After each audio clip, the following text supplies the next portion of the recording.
Bismillahirrahmanirrahim. Alhamdulillahi rabbil alamin. Wassalatu wassalamu ala sayyidil anbiya'i wal mursalin wa ala alihi wa sahbihi wat tabi'in wa man sara ala nahjihi ila yaumiddin, amma ba'du. Saudara-saudara sekalian, saya ingin membahas suatu cerita daripada cerita keunikan Sayyidina Ali karamallahu wajhah. Sebelum kita bahas ceritanya, cobain keripik singkong ya, buatan anak pondok yang enak banget, bikin lagi. Dahulu diceritakan Sayyidina Ali itu terburu-buru ingin sholat subuh berjamaah bersama Rasulullah SAW karena sebab terlambat.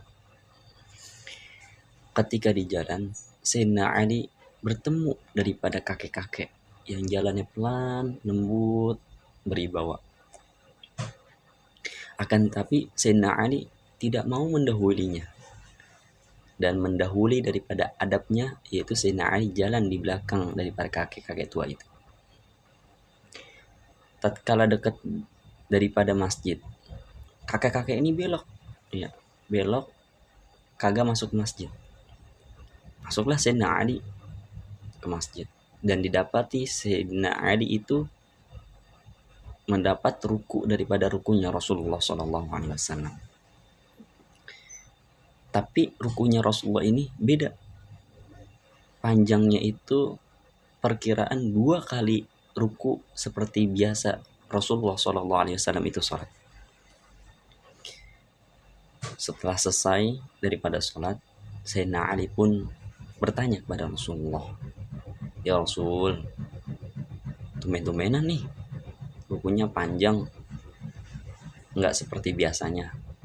Ya sekitar 2 kali ruku." Rasulullah SAW pun juga terheran. Karena apa? Tumben-tumbenan ketika ruku Rasulullah SAW didatangi, datang tuh malaikat Jibril di hadapannya dan meletakkan sayapnya di atas pundaknya Rasulullah SAW.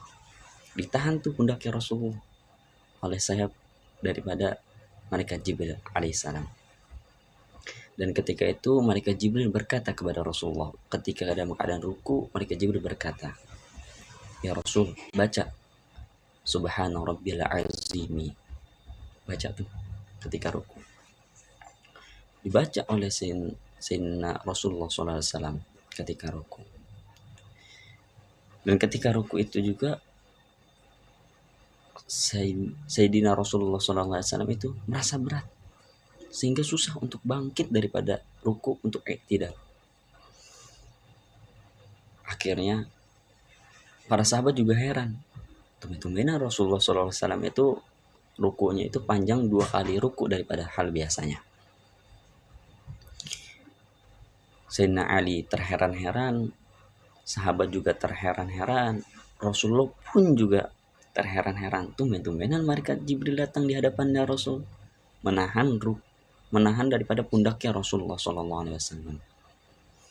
Akhirnya malaikat Jibril datang di hadapan para sahabat, datang juga di hadapan Rasulullah SAW dan menjelaskan hal itu.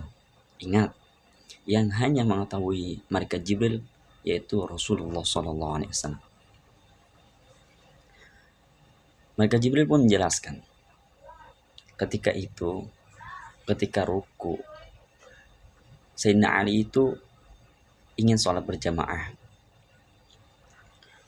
Ketika ingin sholat berjamaah, sudah terburu-buru karena sebab terlambat.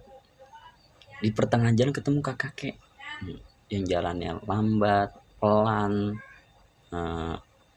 tapi beribawa gitu. Disitulah Sayyidina Ali tidak mendahulinya, bahkan mendahului adabnya, yaitu jalan di belakang kakek tua itu. Dan Sayyidina Ali tidak mengetahui kalau itu orang kakek itu beragama Nasrani. Ketika itu juga Allah Subhanahu wa Ta'ala memerintahkan kata malaikat Jibril untuk menahan pundakmu ya Rasul, supaya Sayyidina Ali dapat sholat berjamaah. Bukan hanya hal itu, di sini bahkan Allah Subhanahu wa taala memerintahkan malaikat Mikail untuk apa? Untuk menahan matahari supaya waktu subuh tidak akan habis, atau belum habis bahasanya. Malaikat Jibril pun mengendik berkata apa? Inilah derajat bagi orang yang memuliakan orang yang lebih tua meskipun dia beragama Nasrani. Itulah adabnya. Ketika kita memuliakan seorang, maka Allah akan memuliakannya. Ingat, manusia sesungguhnya adalah manusia yang memanusiakan orang lain.